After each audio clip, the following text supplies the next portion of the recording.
Our tale kicks off with Nomura, your everyday badass who can knock out armies of dudes with just his fists. Despite his bad boy vibes, he somehow manages to win over every girl in school with his limitless charm and his knack for not keeping his mini katana under wraps. All of this unfolds in a totally normal Japanese high school with nothing strange going on at all, where all the girls are armed to the teeth to keep order. Meanwhile, the delinquent guys have been turned into obedient little kittens by the terrifying Supreme Five Swords, the top 5 girls in school, and the only ones allowed to wield swords. Once an all-girls school, it's now famous for turning even the baddest delinquents into well-behaved girls. That's exactly what the Supreme Five Swords intend to do with Nomura after he was sent to this school for single-handedly beating up 40 students. On his first day, Nomura gets a taste of how men are treated when he meets Kusuo, a chubby kid with a Buddha-like head, forced to act like a girl to keep the peace. When Kusuo tries to warn Nomura about the same fate, Nomura just shrugs it off, saying all he wants is a life of complete peace and freedom. But the moment he steps into his classroom, Nomura is greeted by a bunch of swords pointed right at him, led by Rin, one of the Supreme Five Swords. She warns Nomura that the only way for guys to survive here is to tuck their swords between their legs and hope they don't sit on them during math class. But when Rin sees that Nomura is unfazed by her threats, she gives him an ultimatum. Live as a girl like the other boys or leave the school. Nomura rejects both options, refusing to be bossed around. With lightning-fast moves, he dodges past Rin and sticks his head somewhere only dreams can reach, before complimenting the girl's bakery and jumping out the window like a madman. But Rin is just as crazy as Nomura, leaping out the window and chasing after him, determined to correct his behavior by day's end. As she unsheathes her sword and attacks, Nomura playfully dodges her strikes, all while casually admiring and complimenting her sword skills. As it turns out, Nomura was an orphan adopted by a sadistic master swordsman who trained him mercilessly, leading Nomura to eventually abandon the way of the sword. Thanks to his intense training, Nomura recognizes her technique as mirrored breathing, which boosts her attack power by syncing her strikes with her breaths. But when Nomura gets a bit too cocky, Rin manages to graze his cheek with a perfectly timed strike. Seeing how powerful Rin is, Nomura decides to get serious and charges towards her. Meanwhile, the other members of the Supreme Five Swords are watching the battle unfold from afar, finding Nomura equally amusing and intriguing. As Nomura continues to deflect Rin's sword strikes with his blade-resistant gloves, he accidentally trips and ends up backed into a tree with no escape. Rin seizes this opportunity and intensifies her attacks. When Nomura's body reaches its limit and it seems all hope is lost, he suddenly finds an opening and places his hand on Rin's waist. This surprises Rin, who compliments him for managing to land a finger on her, but warns that the fight is over and threatens to carve a new crack into his forehead if he doesn't move his hand.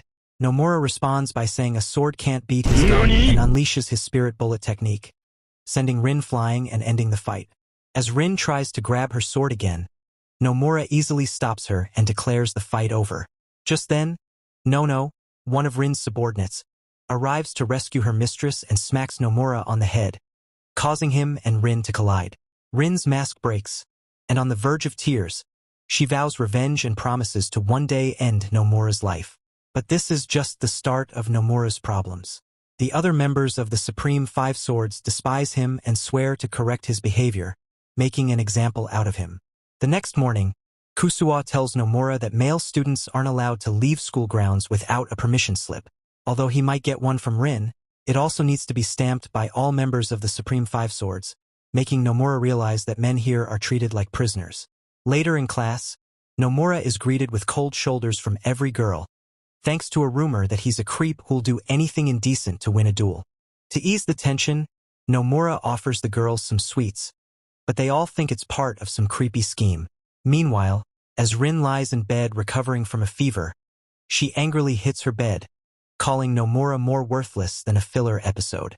Suddenly, she senses someone approaching her room and grabs her sword, only to find Nomura casually climbing through her window. Nomura stops her blade just in time and nonchalantly compliments her on how cute she is and how lucky he was to get to smooch her. Completely flustered, Rin reluctantly hands over the permission slip when Nomura jokes about using it to take her on dates. Unfortunately, Rin's fever causes her to faint, and when Nomura tries to catch her, Nono arrives just in time to find them in a compromising position. She immediately sounds the alarm, shutting down the whole dormitory section by section and activating more traps than a Yu-Gi-Oh duel, which Nomura barely survives. Nomura's troubles continue when he bumps into Chuka, the self-proclaimed head of the Junior Five Swords, who readies her whip to teach him a lesson. Nono arrives shortly after, with the same intention of punishing and disciplining Nomura for his indecent behavior towards Rin. Meanwhile, the other girls in school excitedly watch as the fight is about to begin, while Satori, another member of the Supreme Five Swords, eagerly wishes for Nomura to drop dead. But once the brawl begins and the girls rush Nomura, they struggle to keep up with his lightning-fast moves. He effortlessly uses their weapons against them, critiquing their lackluster techniques with a snarky grin. He then hits Nono with a spirit bullet, sending her flying right onto Chuka. Terrified that Nomura might do to them what he did to Rin, both girls start bawling their eyes out, which only fuels more horrible rumors about Nomura's creepy and indecent behavior. The next day at school, Rin points her sword at Nomura the moment he steps into class. Kusuo and the other girls watch in horror and disgust as Rin announces that to protect the school, she'll be supervising his every move from now on, crushing any hope Nomura had of a peaceful school life. Later that night, while Nomura reads some contraband manga, Kusuo warns him that Mary, one of the Supreme Five Swords with a plot so massive it has its own gravitational pull, is sure to come for his head after he defeated Chuka, her precious subordinate. Nomura, unbothered as usual, asks to know more about the girl they call the Empress. Kusuo explains that she was a new student who transferred to their school a bit before Nomura and single-handedly defeated both Rin and Mary with ease, even calling their power meaningless compared to hers. Hearing this, Nomura is reminded of someone similar who once brought him to the brink of death. The next morning, Rin visits Nomura at his dorm to begin her supervising duties, even rummaging through his bag to ensure he's not carrying any prohibited items. Suddenly, Mary shows up with Chuka, accusing Nomura of being a creepy loser who vandalized the girls' dormitory in search of more victims. Surprisingly, Rin defends Nomura, insisting that while he's a good-for-nothing moron, he wouldn't do something like that. But Mary, already seething with rage, forgets to speak Japanese and starts hurling insults in French, blaming Rin for being too lenient on this human-shaped pig. Those are her words, not mine. Sensing things are about to escalate into a fight, Rin tells Nomura to head to school without her. Although he usually doesn't take orders from flat shrimpy girls, he decides to comply when Rin insists on fighting Mary alone. Meanwhile, Chuka chases after Nomura and attacks him relentlessly with her whip. When Nomura takes off his belt and blocks Mary's attack, she immediately faints and falls to the ground. Nomura thinks he simply overpowered her with his strength, until he realizes he had accidentally dropped his pants and unintentionally used his forbidden technique. And after fixing his pants, Nomura suddenly comes across Amo, who had once left him on the brink of death after Nomura refused to become his lackey. Nomura charges at Amo to get his revenge, only to be stopped by a flabbergasted Mary yelling that his pokeballs are still out. Witnessing the trauma Nomura's forbidden technique inflicted on Chuka, Mary vows in French to end Nomura's life once and for all. Meanwhile, Amo uses this distraction to escape to a secluded area, reminiscing about how she tried to recruit Nomura to her gang after he thrashed a bunch of her goons. But Nomura had abruptly refused by punching her, which she effortlessly countered before he knew what hit him. Despite being mercilessly beaten down by Amo's hands that slice like swords, Nomura still refused to back down until he was knocked unconscious. Back in the present, Amo is fuming, regretting that something had stopped her from finishing Nomura off that day and vows to kill him for sure next time. But it seems Mary is already beating her to it as Nomura struggles against Mary's rapid and precise rapier strikes. No matter how he tries to approach, Mary counters his every move, keeping a safe distance from him, while landing multiple severe hits. Meanwhile, Rin joins the fray fashionably late and finds Chuka still reeling from Nomura's surprise attack.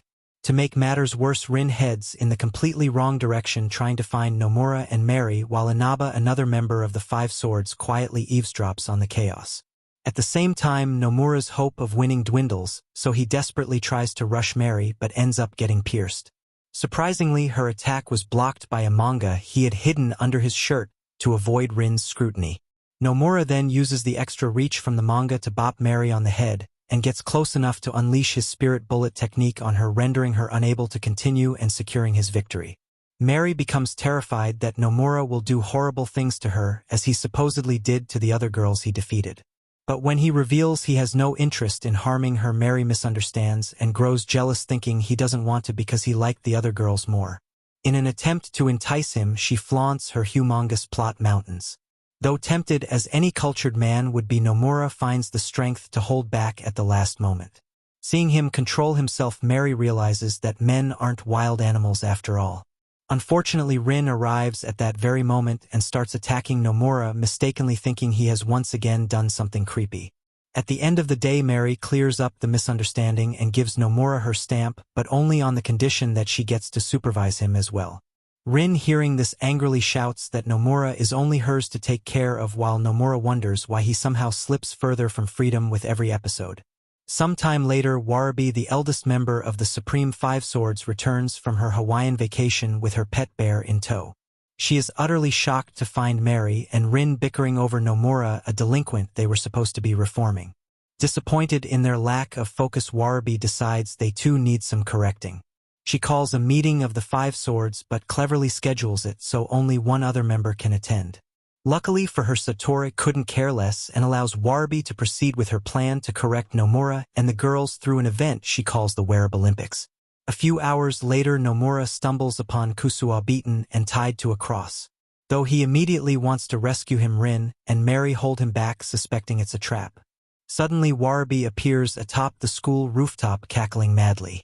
She announces to the plebeians below that she'll free Kusuo, and even give Nomura her stamp if he and the girls can complete a series of challenges she has prepared. When Rin and Mary confront her about betraying her fellow Five Swords members, Warabi retorts that they betrayed the Five Swords first by showing affection for the enemy. The girls awkwardly try to deny it while Nomura nonchalantly picks his nose. Warabi then introduces her 3 musketeers, the fighters chosen to compete against Nomura and the girls in the Wereb Olympics.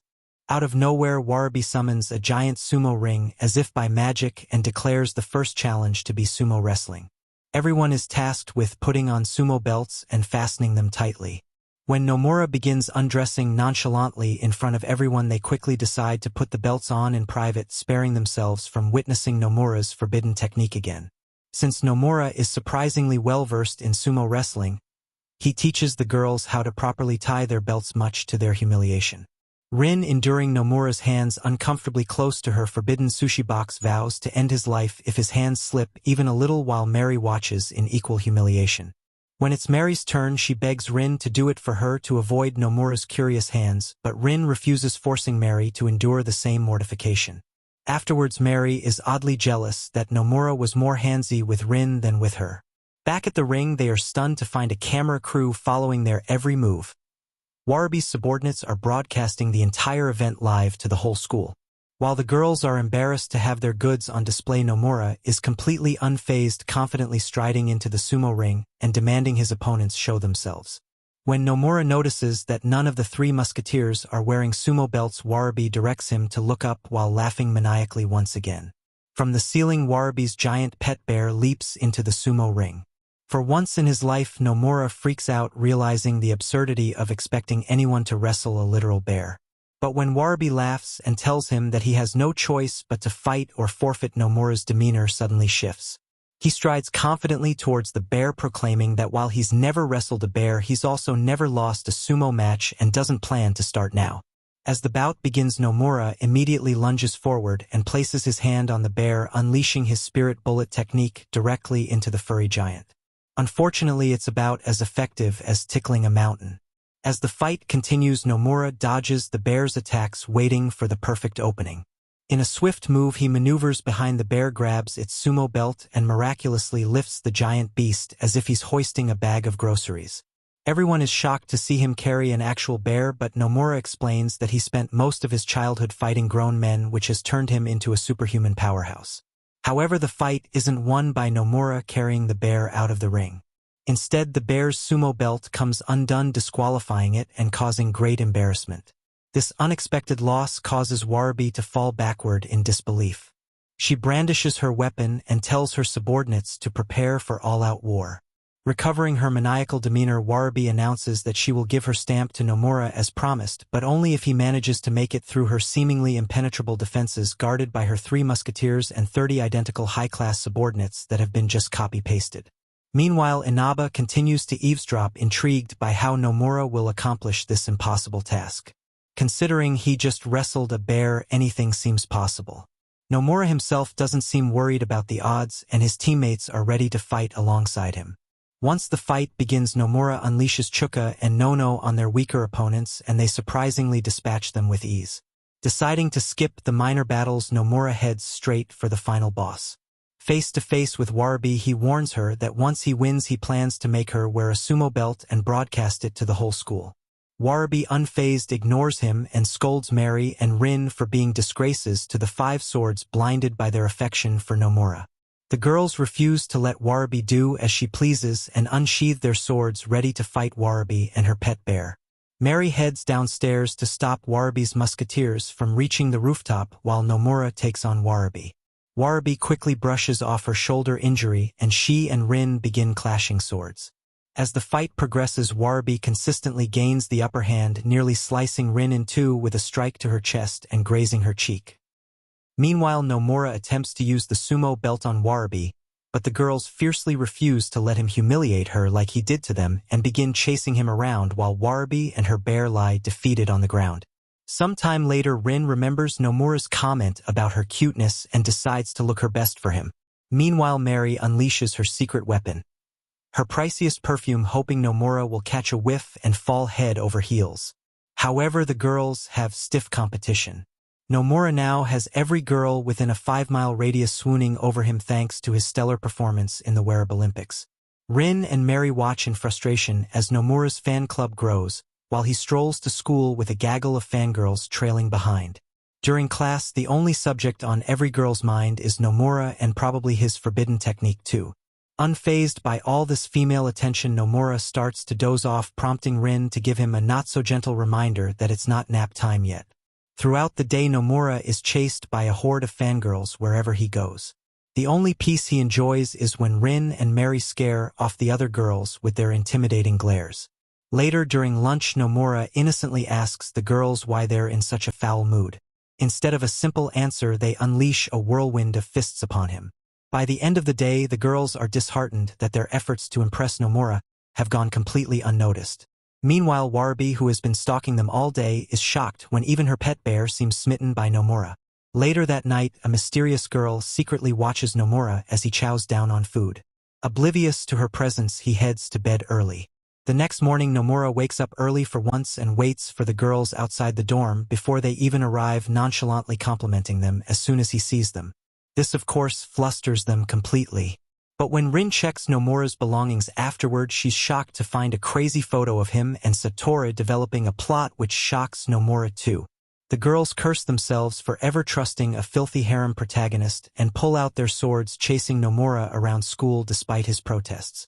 In his panicked flight, Nomura crosses paths with Warabi and her pet bear, who surprisingly offers to help him evade the wrathful girls by hiding him. Once the girls leave, the once fearsome bear suddenly becomes a cute and cuddly companion. Warabi then tells Nomura that Satori is probably trying to create cracks in his relationships with Rin and Mary, but for now Nomura is focused on retrieving those incriminating pics from Satori. To pull this off, he'll have to brave the girls' dorm again, which is now rigged with more traps than a spy movie. Warabi warns him that stepping foot there again means risking serious punishment from Rin and Mary, but Nomura claims he has a genius plan brewing in his noggin. He soon finds himself hanging upside down over a barrel of water while Rin and Mary beat him like a piñata. Yet stubborn as ever, Nomura refuses to let out so much as a whimper. So the girls continue to pummel him until Candy comes out, but instead his clothes are shredded to bits, revealing deep scars all over his back. Luckily, Warabi arrives later that night to rescue him, scolding him for concocting such a harebrained scheme. It turns out Nomura had planned to get himself captured by Rin and Mary that morning to sneak into the girls' dorms undetected. After breaking him out, Warabi and Nomura head to Satori's room in search of incriminating pictures or clues. They come up empty-handed. While scouring the dorms for more leads, Nomura inadvertently triggers a trap, sending spikes hurtling toward him. With reflexes honed by a lifetime of dodging trouble, he narrowly avoids becoming a human pincushion. As two girls approach down the hall, Warabi improvises by accidentally sitting on Nomura to conceal him, much to her embarrassment. Thankfully, the bear's adorable cub steals the spotlight, diverting the girls' attention long enough for Nomura and company to slip away. But their luck takes a turn for the worse when Warabi's bear triggers another trap, sending a massive log hurtling toward them. Miraculously, Nomura stops it dead in its tracks with his Chad-like strength. Hours later, the trio rummages through more of Satoru's belongings, still searching for those elusive photos. Suddenly, Satoru's right-hand girl fires a poison dart straight at Nomura. Warabi acts swiftly, intercepting it with lightning reflexes but still getting grazed. Emerging from the baths, Satoru flaunts her assets and is surprised to find Warabi now allied with Nomura, whom she once despised. Staring at Satoru's unsettling smile, Nomura can't help but question the sanity of anyone who brings a sword into a bath. Satoru reveals she took the incriminating photos while Nomura slept, assisted by her right-hand girl. When Nomura demands a reason, Satoru casually admits that she finds him annoying and wants a duel with him, challenges him to a duel before heading into the baths, with Nomura following closely behind her, perhaps to admire the architecture. Meanwhile, Warabi confronts Satoru's right-hand girl, battling despite the lingering effects of the poison. She stabs herself to come out of the dizziness, but the poison was still making her movements sluggish. As the fight wears on, Warabi's strength dwindles, but she refuses to yield. Just as her opponent moves in for the final strike, Warabi surprises everyone by seizing her hand, using a judo move to send her flying and disarm her in a single decisive move, ending the fight in spectacular fashion. Meanwhile, Satoru's stoic glare throws Nomura off his game as she effortlessly switches between various sword styles, leaving him dodging and weaving to avoid getting sliced up like a poorly made sushi roll. What's really messing with Nomura's concentration is the overwhelming presence of plot and culture staring him down.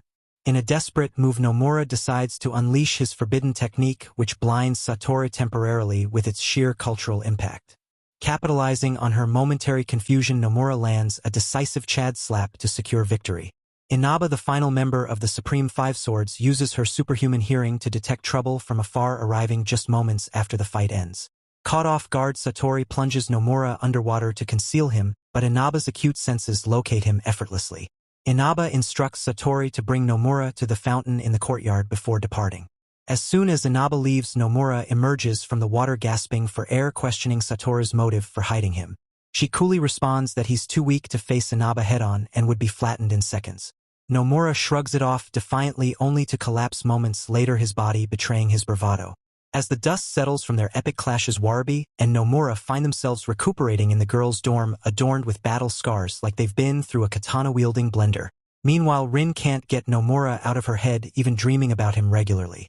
Determined to confront him, she heads to the torture chamber, figuratively speaking, to demand answers about the incriminating photos. Her plans take an unexpected turn when she bumps into Mary, who coincidentally had the same idea. Too proud to admit their true intentions, they awkwardly divert to the cafeteria, pretending it was all part of their master plan. Suddenly, Satoru arrives and confesses everything, voluntarily clearing Nomura's name. Rin and Mary feel guilty for doubting him. Once Nomura's injuries heal, he finally gets up, changes back into his clothes, and is unexpectedly interrupted by Rin, who apologizes profusely before he's fully dressed. Caught off guard, Rin blushes furiously upon glimpsing Nomura's sword, leading to an explosive mix of embarrassment and fluster. After regaining her composure, Rin earnestly asks Nomura to punish her as he sees fit for her wrongful accusations. Nomura, ever unpredictable, asks her to close her eyes. Anticipating a romantic gesture, Rin is instead met with the removal of her mask, leaving her even more mortified. In a vulnerable moment, Rin shares the painful truth behind her masked facade, revealing her insecurities stemming from her father's betrayal and her mother's subsequent advice to hide her emotions behind a mask of supposed beauty. Nomura's earlier compliment about her cuteness after the mask mishap sparked a desire in Rin to shed the facade, though she struggles with confidence. And upon hearing Rin's tale, Nomura decides to return her mask, urging her to someday ditch it for good. He then opens up about his own past, revealing he's an orphan raised by a grizzled old man who put him through rigorous training every single day. Even Warabi can't hold back tears as she eavesdrops on his poignant story. Just as everyone is drying their eyes, Mary bursts in, discards her uniform, and offers Nomura carte blanche to do whatever he pleases, to which he casually declines. Be gone! Hot! After a taxing day, Nomura returns to his room and retrieves his permission slip from under the pillow, now stamped by Satori. He can barely contain his excitement, grateful to be amidst such a cast of eccentric yet entertaining characters at school. The next day, Inaba reports to the headmistress that Amo has left her room and is bulking up on carbs, hinting at impending action. The headmistress swiftly cancels all classes for the day upon hearing this news. Meanwhile, on the school rooftop, Amo confronts Satori about the compromising photo, with Nomura warning her that she's crossed the wrong person. Nomura is hers to handle. Satori dismisses Amo, claiming it's too late to change anything. But as she feigns departure, she suddenly attacks Amo, who narrowly dodges and retaliates by thrusting her blade-like fingers into Satori's gut. In a bid to shield Satori, her right-hand girl, who turns out to be her scorned sister, steps in and takes a brutal hit from Amo.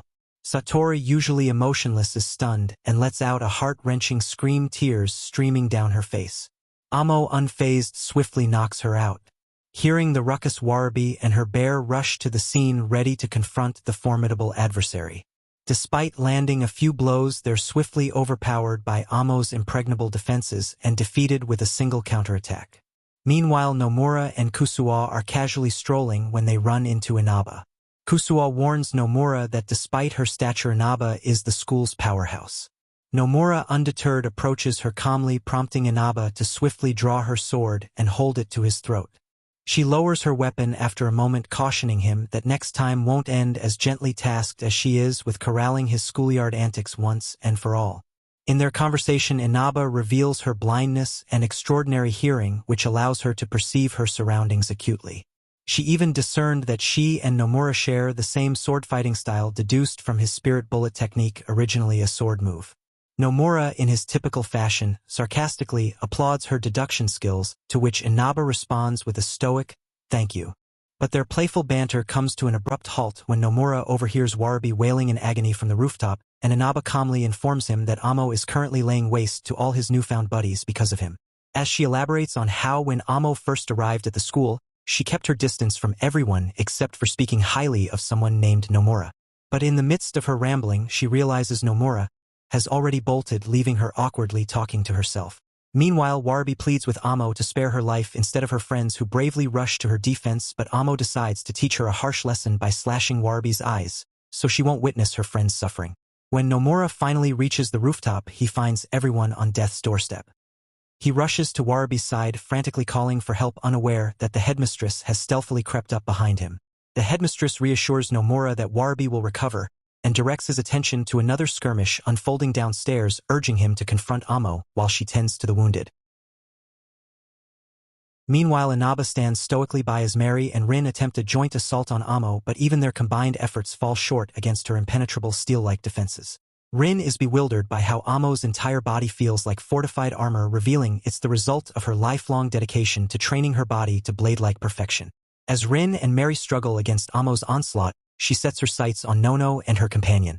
Unexpectedly, Inaba swoops in with a blunt inquiry, asking Nono if they consider themselves friends. Startled yet resolute, Nono confirms their friendship, sparking a newfound determination in Inaba to intervene decisively. As she prepares to engage, Inaba wonders if meeting Nomura has stirred within her the same motivation as it has for the other girls. Meanwhile, Amo readies herself for the showdown, but Inaba warns her not to underestimate her, assuming her sword stance that hangs in the air like an eerie mist. With lightning agility, Inaba unleashes a rapid barrage of 3 slashes within a split second, catching Amo completely off guard. Yet her triumph is short-lived, as Amo's automatic counterstrike leaves her injured and her blade shattered into pieces. Aoma lets out a sigh of relief upon realizing that Inaba's weapon was just a flimsy toy for some reason, since a real sword would have surely done her in. But as she moves in to finish Inaba off, Nomura swoops in to rescue her, much to Aoma's escalating annoyance. In a flashback, we glimpse the first encounter between Nomura and Aoma, where he playfully teased her for looking cute despite initially mistaking her for a boy. He even attempted a surprise smooch from behind, only to be met with Aoma's swift elbow. Surprisingly, Aoma quickly warmed up to Nomura, and the two struck up an unlikely friendship. However, later that day when Alma tried to give Nomura a tour of the school, he declined because he had other plans, prompting Alma to lash out, insisting he should only hang out with worthy companions. Back in the present, Inaba once again presses her sword to Nomura's neck, as if the showdown with Alma wasn't drama enough, warning him sternly to stay out of her affairs. Reflecting on his rescue, Inaba questions if this means they're friends, a notion Nomura promptly rejects without hesitation. Yet, refocusing on Alma, Nomura knows his only shot at victory lies with his spirit bullet technique, though a slight slip-up could mean Alma's swift retaliation and his demise. Witnessing Nomura's nerves, Rin frets for him, recalling how his encouragement helped her defeat Warabi, prompting her and Mary to rally behind him with words of support. Energized, Nomura charges forward, determined to bring down Alma once and for all, but she deftly grazes his arm and evades his advances effortlessly. As the battle rages on, Nomura struggles to gain ground, eventually finding himself forced to his knees.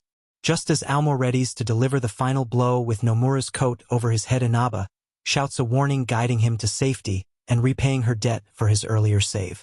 She admonishes Nomura for fighting half-heartedly due to fear of failure, enabling Alma to parry his attacks effortlessly. Inaba insists that true victory lies in self-belief and fearlessness. Her words stir memories of Nomura's tough upbringing and the strength he's gained, reigniting his resolve to win and avenge his comrades. Preparing for round 2 with a dramatic unbuttoning of his shirt, as if revealing a superhero costume, Nomura faces Alma under the rain, her heart torn by conflicted feelings of love and the desire to eliminate him to keep him for herself.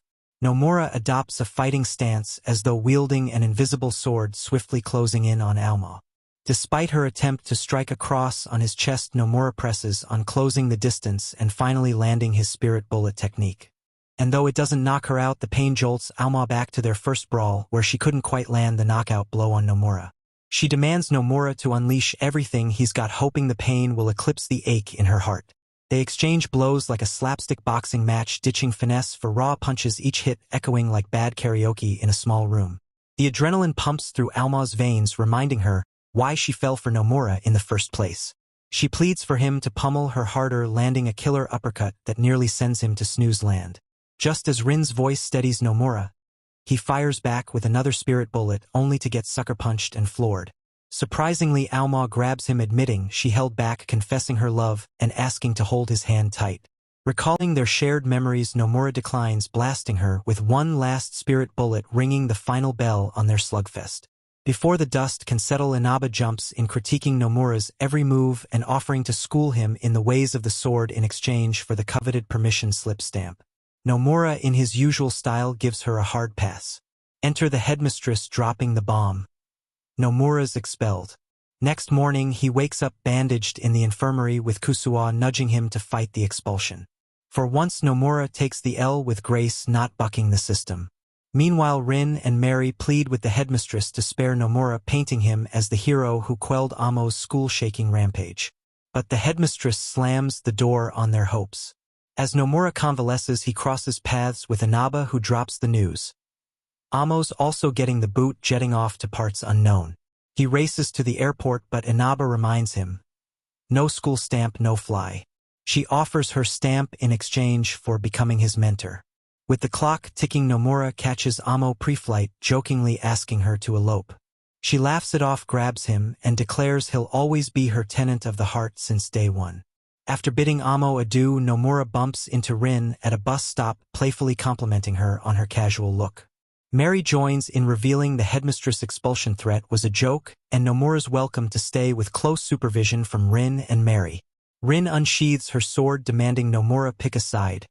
Stay or leave. Ever the rebel, he rejects both, heading back to school. Crossing the gates, excitement washes over him as friends gather, ready to welcome him back with open arms. Nomura's grateful for his crazy student life. Thanks for tuning into this anime recap. Check out more of my zesty content and catch you next time.